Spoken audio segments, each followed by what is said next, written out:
Dan kemudian kita merasa when the darkness come, saat kegelapan itu datang. Mungkin kita merasa bahwa aku sebetulnya sudah berusaha untuk tidak mau. Aku sudah berusaha untuk menghilangkan kegelapan itu. Sesuatu yang menekan hidupku. Memang ada waktu di mana kuasa kegelapan atau kuasa dari dunia ini menekan kehidupan kita sebagai orang percaya. Seperti yang terjadi oleh bangsa Israel. Waktu ada 10 tulah.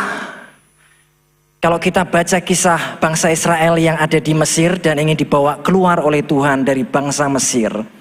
Dituntun Tuhan melalui Musa yang memimpin mereka keluar dari tanah Mesir. Sebelum Tuhan bawa mereka keluar, Tuhan berikan 10 tanda ajaib buat orang Mesir dan buat orang Israel. Kita bisa baca kisah dinamika sebuah isu klasik antara Tuhan dan kekerasan hati manusia, terutama waktu itu digambarkan oleh Firaun. Raja Mesir itu, raja dunia itu. Dia merasa hebat, dia punya semuanya tetapi hatinya gelap. Dan Tuhan ingin berurusan dengan hati yang gelap itu. Maka dia tunjukkan 10 tulah. Setiap tulah bukan tanpa tujuan. Ada air jadi darah, lalat, nyamuk, katak. Sampai gelap yang 9 dan 10 adalah kematian anak sulung. Dari setiap tulah itu Tuhan ingin menunjukkan bahwa dia lebih besar dari ilah atau berhala di dunia ini. Dewa-dewa dari kerajaan Mesir. Dan setiap tulah yang diberikan, Tuhan ingin menunjukkan bahwa kemuliaannya itu jauh melebihi semua ilah atau dewa-dewa yang ada di kerajaan Mesir. Maka dia tunjukkan kuasanya. 1, 2, 3 sampai yang ke-10. Dan yang ke-9 salah satunya adalah lalu Musa mengulurkan tangannya ke langit. Dan datanglah gelap gulita di seluruh tanah Mesir selama 3 hari. Ini bukan kegelapan biasa, spiritual darkness. Karena kerajaan Mesir waktu itu adalah kerajaan dunia. Mereka pasti punya cara untuk menerangi rumah mereka. Mungkin lilin, mungkin obor, mungkin teknologi yang lain di masa itu. Tetapi Tuhan membuat seluruh tanah Mesir mengalami kegelapan, spiritual darkness. Sampai tidak ada seorang pun yang dapat melihat temannya. Juga tidak ada orang yang dapat bangun dari tempatnya selama 3 hari. Tetapi pada semua orang Israel ada terang di tempat kediamannya. Di tengah dunia yang gelap ini, kita tinggal di dunia yang gelap ini dengan semua keinginannya. Dunia ini sedang ingin membawa kita, menggelapkan hati dan mata kita untuk menjauh dari Tuhan. Itu yang dunia inginkan, itu yang iblis inginkan, supaya manusia dibawa menjauh dari Tuhan. Manusia merasa hebat, merasa bisa dengan semua kepandaiannya, kita dibawa menjauh dari Tuhan. Kegelapan ini sedang meliputi dunia. Tetapi di tempat, di hati kita ada terang. Sama seperti di tempat orang Israel ada terang, spiritual light. Dan Tuhan ingin menunjukkan dia ingin berurusan dengan ilah atau berhala dalam hati kita. Itulah yang menggelapkan hati kita. Dan kita harus tahu bahwa sumber terang itu adalah Yesus Kristus. The one and only. Jesus is the light. God is light. Dia adalah terang. Kalau kita mau hidup kita terang, maka kita harus datang kepada Dia, sumber terang itu. Kita harus menerima pribadinya, maka terang itu akan menyingkir. Kita harus datang kepadanya, sama seperti yang dikatakan Rasul Paulus. Jika Injil yang kami beritakan masih tertutup juga, maka ia tertutup untuk mereka yang akan binasa. Jadi kalau hari ini saya memberitakan tentang keselamatan di dalam Kristus, tentang Injil Kristus, Maka di antara semua kita yang mendengarkan ini ataupun yang secara online mendengarkan, saya tahu bahwa tidak semua akan menerima berita ini. Karena Alkitab sendiri telah mengatakan bahwa Injil yang kami beritakan masih tertutup juga, maka ia tertutup untuk mereka yang akan binasa. Memang tidak semua akan menerima Kristus. Tapi saya berharap bahwa semua kita yang mendengar akan menerima sumber terang sejati itu dalam hidup kita. Dan itu yang akan mengubahkan kehidupan kita. Itu mengubahkan nasib kita. Mengubahkan masa depan kita. Caranya sederhana, menerima sang terang itu. Ada orang yang akan binasa, yaitu orang-orang yang tidak percaya. Pikirannya telah dibutakan oleh ilah zaman, berhala. God of this age. Ilah zaman ini, berhala zaman ini. Kalau zaman dulu orang Mesir punya dewa matahari. Namanya Ra. Maka di tulah ke-9 Tuhan memberikan tulah kegelapan.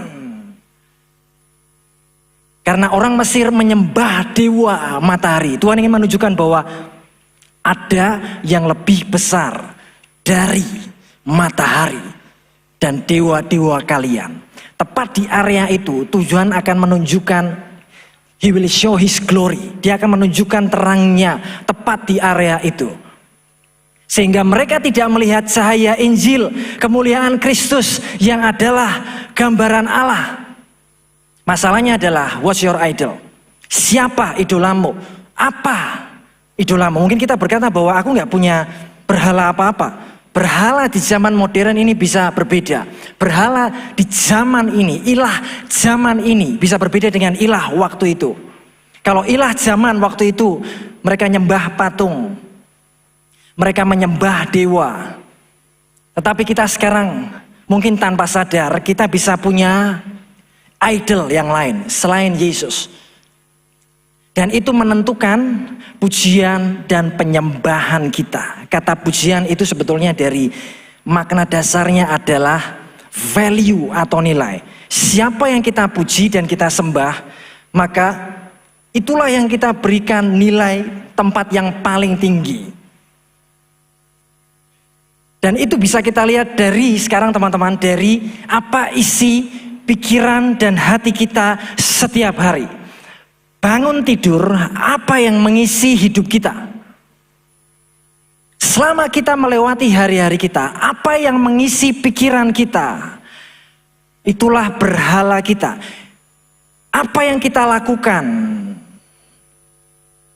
Kalau hampir setiap waktu kita memegang handphone kita, saya berharap bahwa ini bukan berhala kita, tapi barang ini bisa menjadi berhala kita. Karena kita seperti nggak bisa lepas dari handphone, dari sosial media. Dan itu yang kita izinkan masuk dan mempengaruhi kehidupan kita. Sehingga kita dibutakan oleh ilah zaman ini. Mungkin kita punya value yang lain, kita menganggap bahwa hal-hal materi adalah hal yang utama. Penampilan, fashion, apalagi pride, pengakuan, itu yang kita agung-agungkan. Itu yang orang dunia kejar.